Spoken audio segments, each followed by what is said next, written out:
Ini Pak mau interview. Ya. Ini kayak apa aja persyaratan yang di KUA gitu Pak? N1, N2, N3 itu apa Pak maksudnya?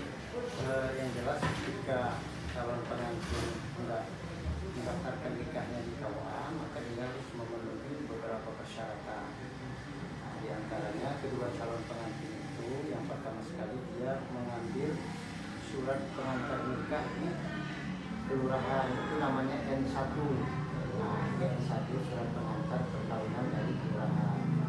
Kemudian di samping N1 dia juga minta N2 namanya surat permohonan kehendak perkawinan, itu pun dari kelurahan.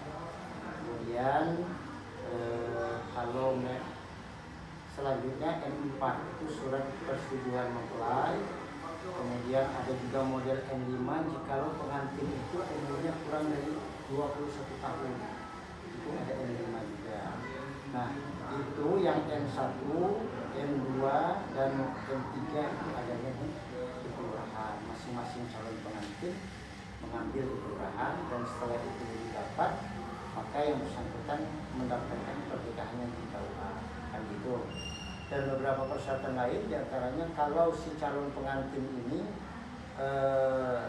berasal dari luar kecamatan tempat dia menikah, kan seperti ini Kemiling nih, ternyata ada calon pengantin prianya dari kecamatan Raja Basah, maka dia harus mengambil rekomendasi dari KUA di mana dia domisili untuk menikah di mana tempat pernikahan dilaksanakan. Itu diantaranya beberapa persyaratan. Di samping juga nanti ada persyaratan yang penunjang juga, akta kelahiran, kemudian ada fotokopi KTP, ada fotokopi KK, ada fotokopi ijazah, nah seperti itu.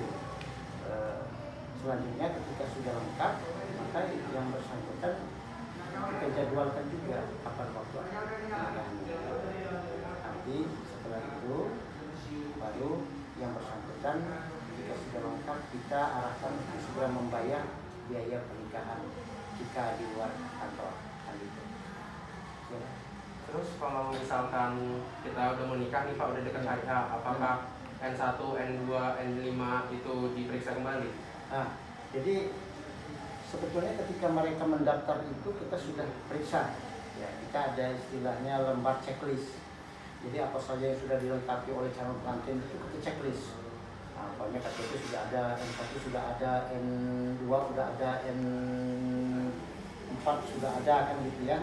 Itu kita checklist. Nah, setelah dinyatakan lengkap, ya baru yang bersangkutan bayar biaya pernikahan jika nikahnya di luar kantor, kan gitu. Nah, pada setelah hari yang mendekati pernikahan atau kita akan mengeksekusi itu tetap kita cek ulang gitu loh. Kalau ada persyaratan yang belum terpenuhi. Nah, meskipun sebetulnya kita setelah kita checklist kita udah yakin persyaratan itu tidak bermasalah. Terus kalau misalkan kayak kemarin kan pandemi nih Pak, itu pernikahannya gimana Pak? Apakah ada di sini yang seperti kayak pernikahan daring atau sebagaimana gitu ada? Oh nggak ada kalau yang daring. Adanya begini, ketika masih masa PPKM, pernikahan itu yang pertama ya, pernikahan itu ditarik di KUA kecamatan kalau di sini. Dan dengan memenuhi ketentuan protokol kesehatan yang ketat, di mana yang hadir tidak boleh lebih dari 6 orang. Jadi intinya di masa PPKM pernikahan itu tetap dilaksanakan, tetapi dengan memenuhi ketentuan protokol kesehatan yang ketat. Kalau tidak memenuhi, maka petugas tidak akan memenuhi keinginan calon pengantin. Kalau misalkan untuk yang di bawah umur itu Pak, itu gimana Pak? Nah, ketika calon pengantin itu di bawah umur, ya, sesuai dengan undang-undang ya perubahan ya dari Undang-Undang Nomor 1 itu, bahwa ketika calon pengantin kurang dari 19 tahun, berarti kan di bawah umur nih.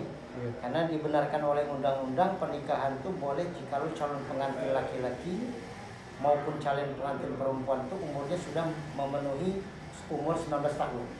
Nah, jikalau di bawah itu maka yang bersangkutan harus mengambil dispensasi, surat dispensasi dari pengadilan agama. Nanti kita buatkan pengantarnya, dan setelah yang bersangkutan melakukan pendaftaran, kemudian mungkin juga sidang di pengadilan dan sudah keluar surat dispensasinya, baru yang bersangkutan boleh mendaftarkan pernikahannya di KUA dan kita layani sebagaimana mestinya. Jadi nggak boleh kalau nggak ada dispensasi kita akan tolak pernikahan. Nggak boleh ya Pak? Nggak boleh. Kasih ya Pak atas interview yang untuk waktu yang diberikan. Ya, sama-sama. Assalamualaikum warahmatullahi wabarakatuh. Waalaikumsalam warahmatullahi wabarakatuh.